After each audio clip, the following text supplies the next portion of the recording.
Ready?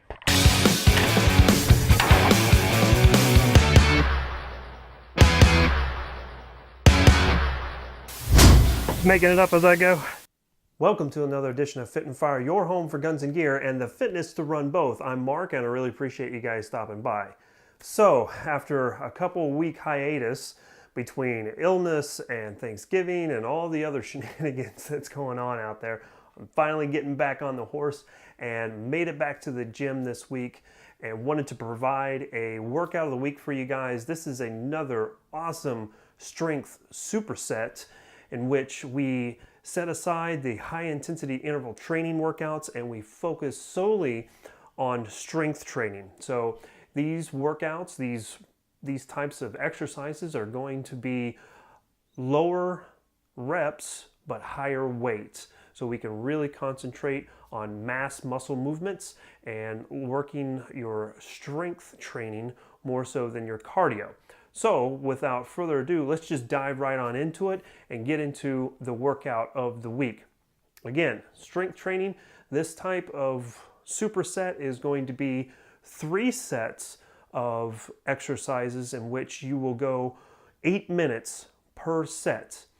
Each set will have 2 exercises. You will do both of those exercises back to back, take a minute break, start those exercises again until the 8 minutes are up, and that will be the end of the first set, and then you move to the second set, and then finally into the third set. So, what are the exercises? Okay, for set 1, we are going to do deadlifts and leg lifts.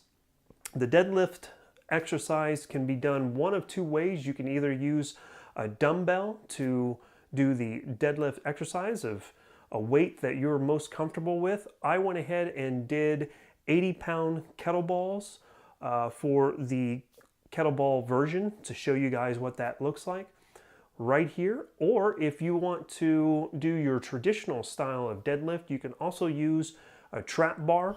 Trap bar is nothing more than a barbell that has been split open so you can stand in the middle of it and put plated weights on either side.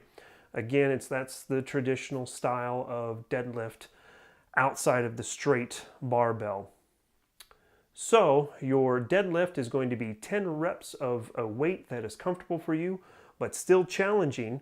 Once you're done with your 10 reps, you're going to go directly into leg lifts. Leg lifts are an easy exercise. You can actually do them anywhere, even if you're not at the gym. But since we are at the gym, all you'll do is just lay on your back, raise your feet 6 inches off the ground, and then raise them from 6 inches to approximately 75, 80, 90 degrees. Now, I don't go all the way to 90 degrees because what that does is it relaxes my core. And I'd like to keep as much intensity in my core while I'm doing these leg lifts as much as possible. So I will stop between the 75 to 80 degree mark and still allow that tension to be on my abs and my core area the entire time. So you're going to do 20 leg lifts, and when you're completed with that, you can take a minute rest, or you can take a lap if you would like to, or if you don't want to do either, you can just jump right back into it. I do suggest that you take some type of break though, because if you front load a whole bunch of heavy lifting, you're going to gas out by the time of this workout is over.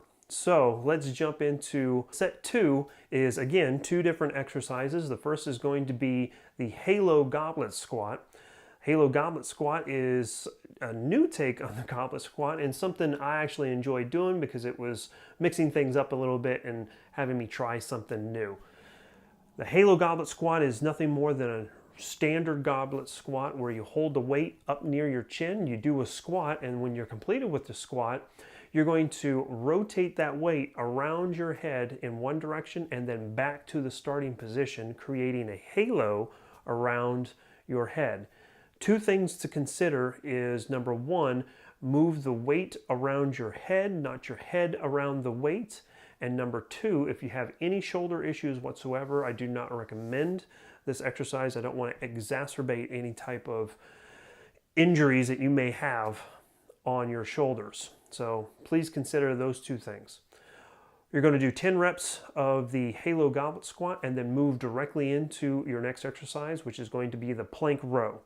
Plank row is nothing more than getting into your push-up position or the plank position. You're going to get a dumbbell that is a weight that is comfortable for you but still challenging.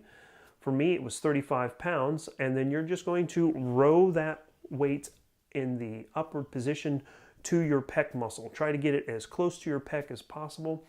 That will tighten your shoulder blade and shoulder muscles to get the most effect in your muscles as much as possible. It's going to be 10 reps for each arm. As soon as you're done with the plank row, then you're going to take a minute rest and move directly back into your first exercise, which is the halo goblet squat. Again, do that for 8 minutes, taking a rest after each 2 of the exercises, and move on to set 3. Okay, so set 3 is, again, 2 exercises, the first being kettlebell swings. You're going to do 30 reps of kettlebell swings, and a proper kettlebell swing is started by bending at the knees and thrusting your hips upward to allow you to bring your arms forward. The kettlebell should not necessarily go over your head. It's not required, because what that can do is cause your shoulders to open up in awkward positions and possibly cause injury. The ideal area is going to be right about eye level, maybe up to your forehead, but it shouldn't be directly overhead all the way up. So just keep that in mind. Again, 30 reps of kettlebell swing, and then you're going to move into another new exercise for me, and that is the half kneeling shoulder press. So what you're going to do to complete this exercise is you're going to take a knee, and the knee that is on the ground will be the same arm that you'll use to do the press. So if your right knee is down, your right arm will be pressing over your head. You will do 10 reps of each arm, take a minute rest, and then go back into the kettlebell swings and the half kneeling shoulder press. Do that for 8 minutes, and as soon as you're completed with that, your workout is complete, ladies and gentlemen. Now, if you do this all the way through, you're looking at around 26 minutes to complete the entire exercise. Add another 14 to 15 minutes, and you're looking roughly about 40 to 41 minutes worth of a workout.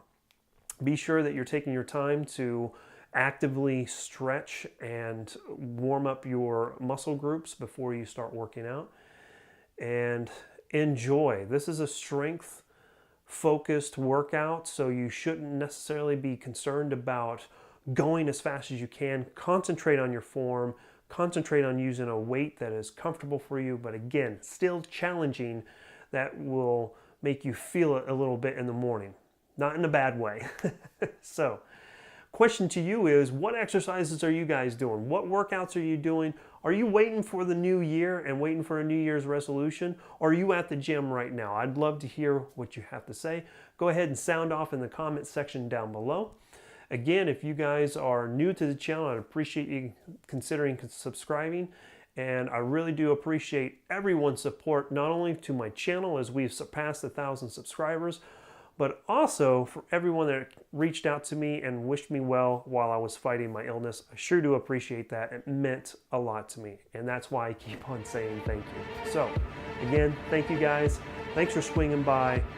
That's all I got this time. Here comes a high five. You ready? Here we go. If you made it this far in the video, then I'd really appreciate if you guys would consider subscribing. You can do that right here. Or if you want to check out some other videos that I've got going, check them out right here.